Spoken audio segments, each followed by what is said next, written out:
Okay, আমরা आज जो जो चीज करेंगे दोनों जो सीपीयू का आर्किटेक्चर्स होता है, दो डिफरेंट सीपीयू का आर्किटेक्चर्स, वेल नोन आर्किटेक्चर्स होता है।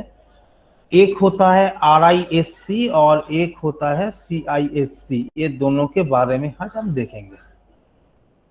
थोड़ा वेट कर लो, हम आ रहा है। इसका थोड़ा डिफरेंस एक्चुअली थोड़ा इंफॉर्मेटिव है। इंफॉर्मेटिव हमको देखना पड़ेगा क्योंकि एग्जाम में क्वेश्चन आ सकते हैं। क्या RISC का कोई चारों फीचर्स तुमको देगा और कोई नहीं भी दे सकते।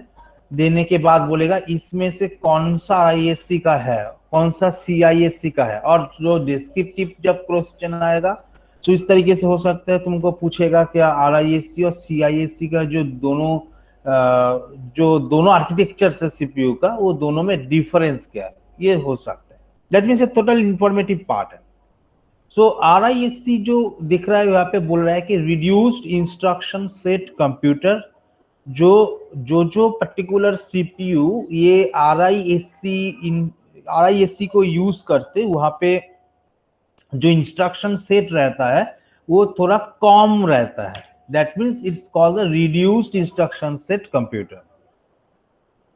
यहाँ पे क्या है, हमने देखो डिफरेंट कैरेक्टरिस्टिक्स हम यहाँ पे डिस्कस किए, बोले हैं। देखो यहाँ पे जो रिलेटिवली फ्यू इंस्ट्रक्शंस, क्योंकि हमने बोला ना, या जो रिड्यूस्ड इंस्ट्रक्शन सेट होता है वहाँ पे नंबर ऑफ इंस्ट्रक्शंस जो होता है वो कम होता है। So that's why compare to the CISC यहाँ पे रिलेटिवली फ्यू इंस्ट्रक्शंस होते हैं। रिलेटिवली फ्यू एड्रेसिंग मोड्स भी होता है, क्योंकि डिफरेंट नंबर ऑफ इंस्ट्रक्शंस जब कम होगा तब उसको वहां पे एड्रेसिंग मोड फाइंड करने का जो तरीका है वो भी रिलेटिवली कम हो सकता है। दैट्स व्हाई यहाँ पे रिलेटिवली फ्यू एड्रेसिंग मोड्स दिखाया है। Memory access limited to load and store instructions. That means यहाँ पे हम जो मेमोरी एक्सेस करेंगे, यहाँ पे मेमोरी एक्सेस करने के लिए जो लिमिटेशंस है वो ओनली लोड और स्टोर इंस्ट्रक्शंस के ऊपर ही चलता है।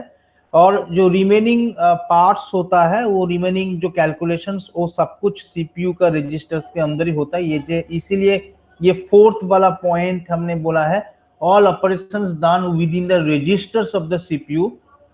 RISC में जो सीपीयू होता है वहां पे लार्ज नंबर ऑफ सीपीयू हम यूज करते। सो इसीलिए जो कैलकुलेशंस वगैरह होता है वह सब रजिस्टर्स के अंदर ही होता है। और लोड और स्टोर इंस्ट्रक्शंस के लिए हम यहाँ पे मेमोरी एक्सेस करते हैं। यहाँ पे जो इंस्ट्रक्शन सेट रहता है, इंस्ट्रक्शंस का जो फॉर्मेट होता है फिक्स्ड लेंथ के होते हैं, कोई वेरिएबल लेंथ का इंस्ट्रक्शन सेट नहीं होता। सपोज तुम्हारा जो सीपीयू है जो RISC इंस्ट्रक्शंस फॉर्मेट यूज कर रहा है वो 3 एड्रेसिंग फॉर्मेट मिल रहा है। 3 एड्रेसिंग फॉर्मेट मतलब तुम्हारा जो इंस्ट्रक्शन सेट होगा वो पे 3 एड्रेस होगा, उसका लेंथ जो होगा दूसरा वाला जो इंस्ट्रक्शंस होगा 3 एड्रेसिंग में ही होगा। दैट मीन्स कोई 3 एड्रेसिंग 2 एड्रेसिंग ये टेक्निक नहीं आएगा, वेरिएबल लेंथ इंस्ट्रक्शंस फॉर्मेट नहीं आएगा। जो आएगा फिक्स्ड लेंथ इंस्ट्रक्शंस फॉर्मेट आएगा। सिंगल साइकिल इंस्ट्रक्शंस एग्जीक्यूशंस, हमारे पास जो इंस्ट्रक्शंस होता है हमारा मेमोरी में जो रहता है, हम वो मेमोरी से जब हम एग्जीक्यूट करते इंस्ट्रक्शंस को फेच करते, कंट्रोल यूनिट डिफरेंट फेज में वो काम करते। दैट मीन्स उसको पहले फेच करना होगा, उसके बाद डिकोड करना होगा, उसके बाद एग्जीक्यूशन करना होगा। ये जो काम ये कोई भी एक सिंगल क्लॉक साइकिल से होता है। दैट मीन्स कोई एक क्लॉक फायर होगा, एक सिग्नल फायर होगा, तब वो 1 बाय 1 तीनों काम होगा। ये नहीं है कोई एक क्लॉक पल्स जब जनरेट होगा उसके बाद फेच होगा, दूसरा एक क्लॉक पल्स जनरेट होगा उसके बाद उसको डिकोड होगा। इस तरीके से नहीं है, सिंगल साइकिल इंस्ट्रक्शंस होता है, उसके हिसाब से इसको एग्जीक्यूट करना पड़ता है। Hardware rather than micro program control होता है, वहां पे जो मेनली सीपीयू कंट्रोल होता है वो माइक्रो प्रोग्राम कंट्रोल से ज्यादा हार्डवेयर कंट्रोल से ही होता है। और relatively large number of registers in the processor unit, हमने बोला है हमारे पास नंबर ऑफ रजिस्टर्स वहां पे ज्यादा रहता है।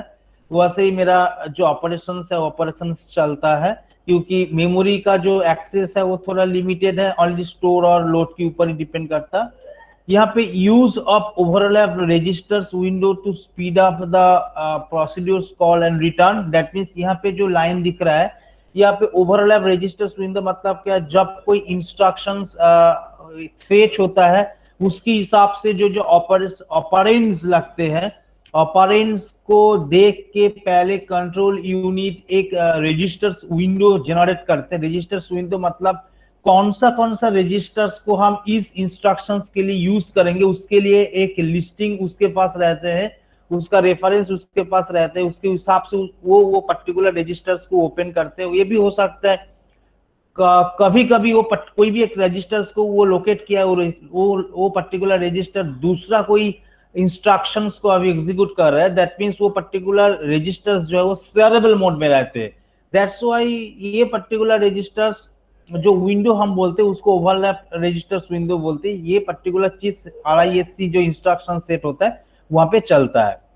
एफिशिएंट इंस्ट्रक्शंस पाइपलाइंस जो होता है, इंस्ट्रक्शंस पाइपलाइन का मतलब क्या है, सपोज मेरे पास जो इंस्ट्रक्शंस एग्जीक्यूट करने वाले हैं वो हमारे पास पाइपलाइन के हिसाब से होते हैं। पाइपलाइन मतलब जब कोई एक क्लॉक पल्स जनरेट होते, क्लॉक पल्स जनरेट होने के बाद पहला जो फेज आता है उस फेज को हम बोलते हैं फेच फेज। फेच फेज कोई एक पर्टिकुलर इंस्ट्रक्शन जब फेच फेज में चल रहा है, फेच फेज कंप्लीट होने के बाद उसको जाना पड़ता है हमारा जो डिकोड फेज में। जब डिकोड फेज में पहला वाला इंस्ट्रक्शन I1 चले जाएगा तब क्या होगा, दूसरा क्लॉक सिग्नल जनरेट होने के बाद ही दूसरा और एक इंस्ट्रक्शन फेच हो जाएगा। दैट मीन्स हम कोई एक पर्टिकुलर टाइम पीरियड में मोर देन वन इंस्ट्रक्शंस को एक्टिव कर रहा है, बट वो जो एक्टिव हो रहा है वन बाय वन एक्टिव हो रहा है, सीक्वेंशियली एक्टिव हो रहा है, excluding the jump condition. Jump मतलब हम कोई इफ कंडीशंस चलाए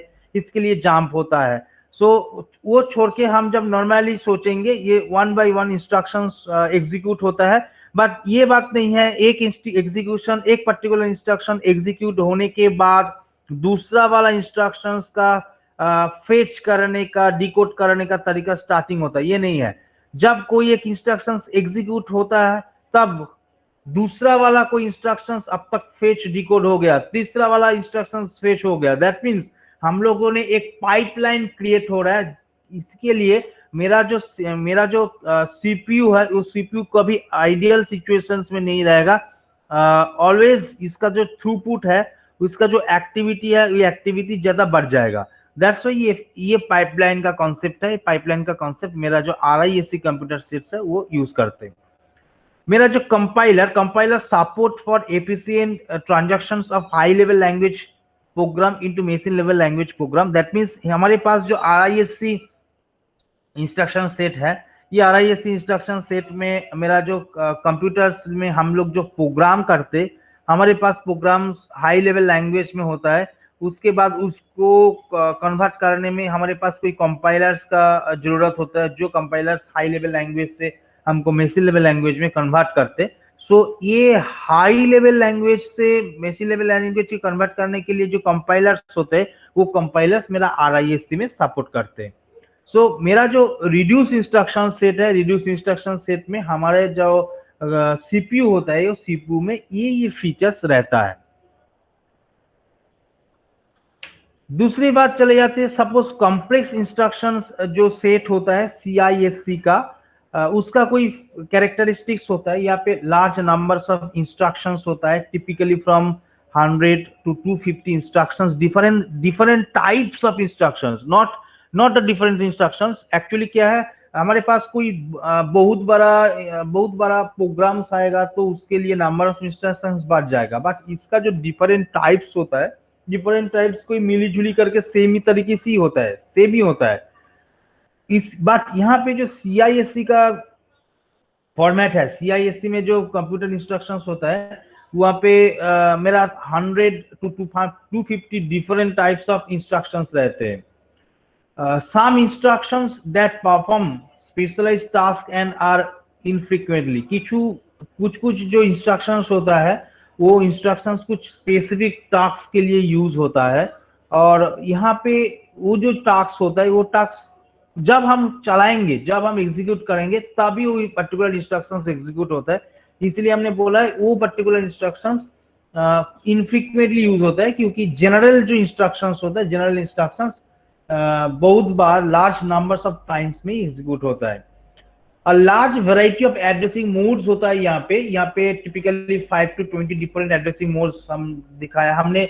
नॉर्मली हमारे पास जो एड्रेसिंग टेक्निक हमने जनरलाइज किया है, वहाँ पे 3 तरीका का एड्रेसिंग मोड हमने पढ़े थे। वहाँ पे 10 में से 8 तक पढ़े थे।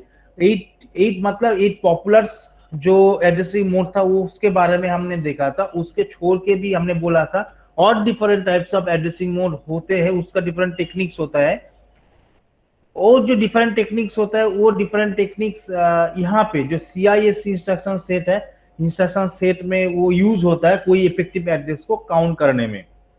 यहाँ पे जो variable length instructions format use होता है, क्योंकि हमारे पास जो कंप्यूटर्स होता है वो कॉम्प्लेक्स CISC का टेक्निक यूज करते, क्योंकि मेरा जो इंस्ट्रक्शंस अब तक रहता है कभी फिक्स नहीं रहता, कभी 2 एड्रेसिंग इंस्ट्रक्शन सेट रहता है, कभी 3 एड्रेसिंग इंस्ट्रक्शन सेट रहता है।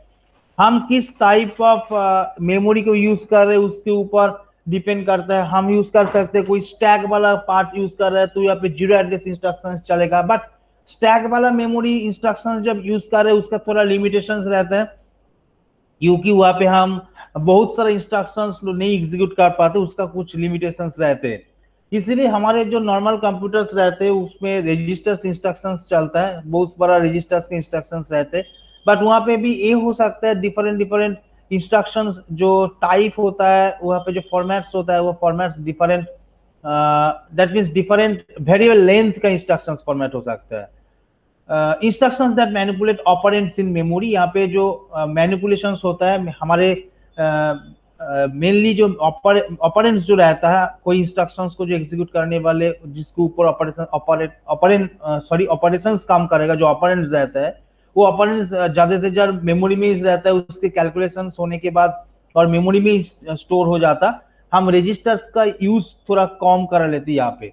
सो ये मेरा CISC का इंस्ट्रक्शंस होता है। CISC हम लोगों ने कंप्यूटर्स में, लैपटॉप में यूज करते, और जो RISC reduce instruction set normally रहता है वो मेरा टैबलेट, मेरा मोबाइल में हम लोग थोड़ा यूज कर लेते हैं।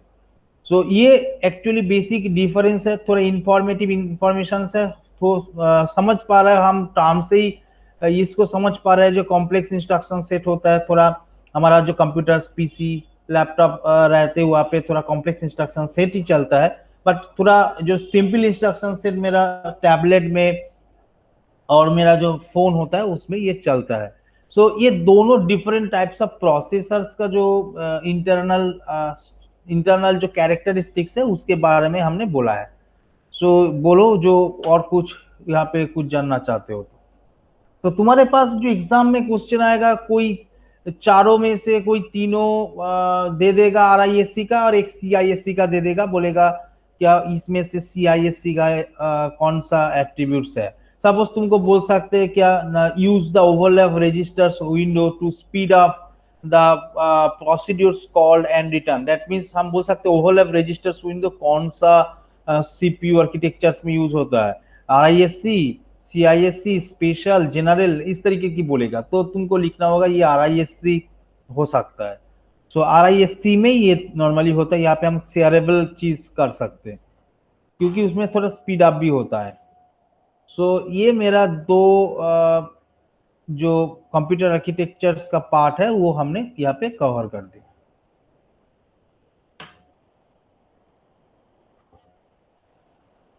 ठीक है। सो ये पर्टिकुलर पार्ट जो है, ये पार्ट हमने नोट्स में भी दे दिया है।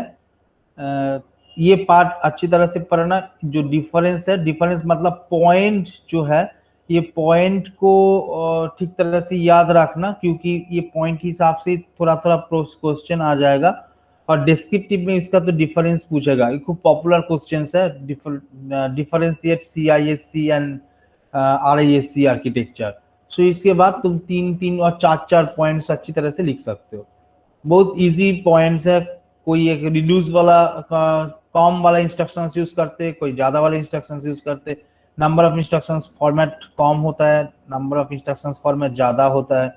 एड्रेसिंग मोड्स जो होता है वो ज्यादा होता है, यहाँ पे एड्रेसिंग मोड्स कम होता है। यहाँ पे रजिस्टर्स वाला ऑर्गेनाइजेशन ज्यादा रहते हैं, यहाँ पे कम रहता है।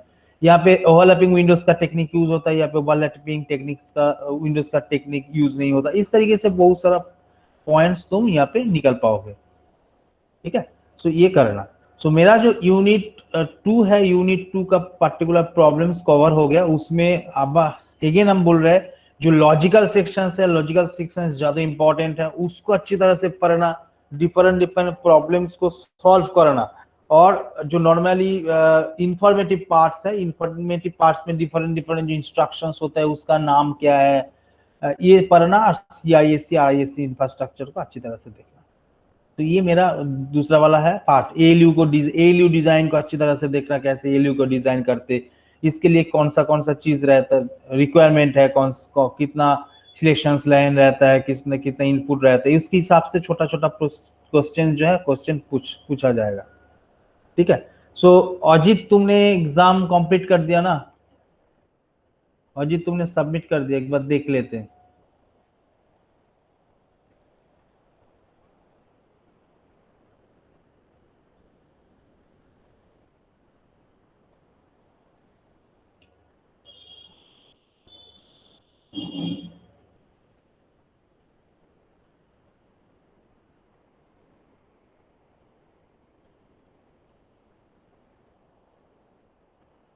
थोड़ा वेट कर लो, हम एक बार देख लेते।